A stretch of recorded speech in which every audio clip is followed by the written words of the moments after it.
Blue Protocol is officially delayed.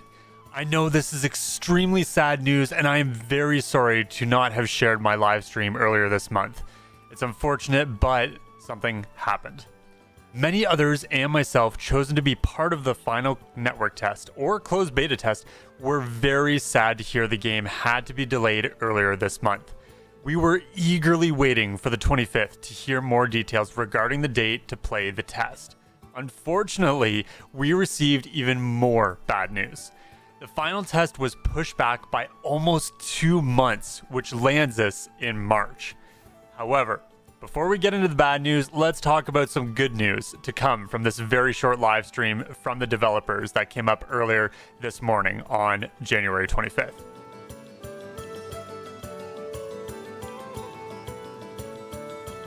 The developers talked about the benchmark software that everyone will be able to download and play around with. How awesome is that? Alongside new features in Blue Protocol that will be implemented into the game. These new features will be showcased at the end of February. It is currently unknown if these new features the developers are talking about will be implemented into the final network test, but it could be a high possibility considering they are still working on this bug that has delayed our participation in the test. Now, as for the benchmark software, I would love to be able to play around with character creation whenever I feel like. How awesome would that be? It's kind of like Final Fantasy XIV, just being able to go into your character creator and then jump into the benchmark and just constantly play it over and over and over again. At least for me, that's a really exciting part. I know for past expansions of Final Fantasy XIV, I loved doing the benchmark software and just being able to see it alone and just simply go into character creation and just play around with my character for hours on end and just create whatever I want, right? To see what the best outcome, what the best character design would look like. One thing that I do wish that they would do for the benchmark software, even for the final game, is maybe have some backgrounds. Like you may have some different lighting scenarios for the character creation, but I would love to see a cool background, like, I don't know, your character out in the field or something like that, while you're doing the character creation. That to me, I think would be very interesting, just being able to sit and watch your character or design your character with a beautiful forest background or something from like the Astraleads plains or something like that. For the most part, benchmark software is pre-captured scenes where a camera will pan around various parts of the game and capture details regarding how well your computer can handle a scene. I'm very curious if there are any Easter eggs or hints about the storyline within the benchmark. For the most part, this never happens, but sometimes you can spot something noteworthy throughout.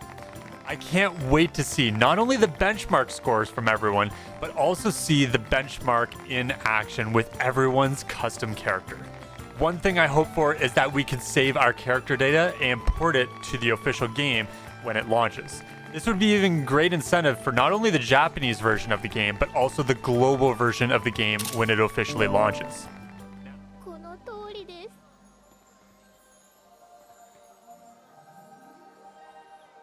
Now, let's talk about why the final test was delayed.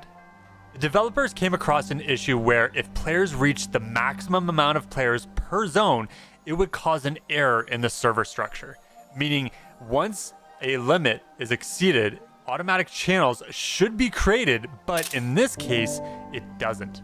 What happens is players in a party will be unable to chat, queue into missions, and more. Even if you're not in a party, this can happen if the limit is exceeded. So that is a big red flag to the developers. The game servers already know how to handle a limit, but that limit can be broken if a party is involved in that zone.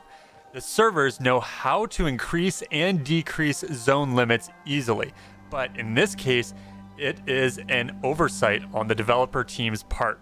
So, what the development team is going to do now is combat this game for this game-breaking bug is to simply fix the scaling logic and party logic in the server framework. I said simply, but it's really not all that simple. It's very technical talk, but that is honestly the best way to break it down for players that don't know IT very well.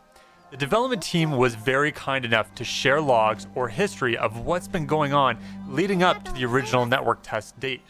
As you can see, the development team has been working on this unknown bug since December of last year.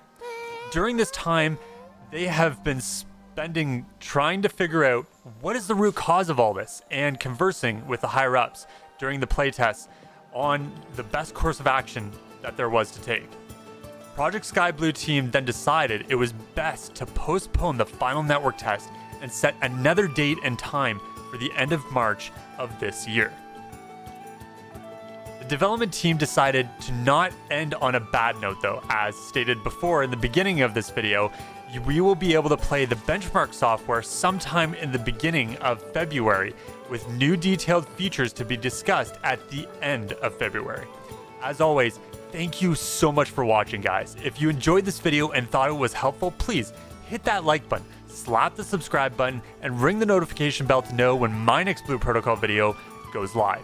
Blue Protocol is right on the horizon, and I personally cannot wait to not only show the closed network test alongside all of you, but share Blue Protocol and everything it has to offer alongside each and every one of you. Before I go, I wanted to say thanks to the database team for translating all of this live stream information. That way I can bring all of you the latest updates to all of you from the Japanese development team. Thank you all, and of course, stay frosty, everyone.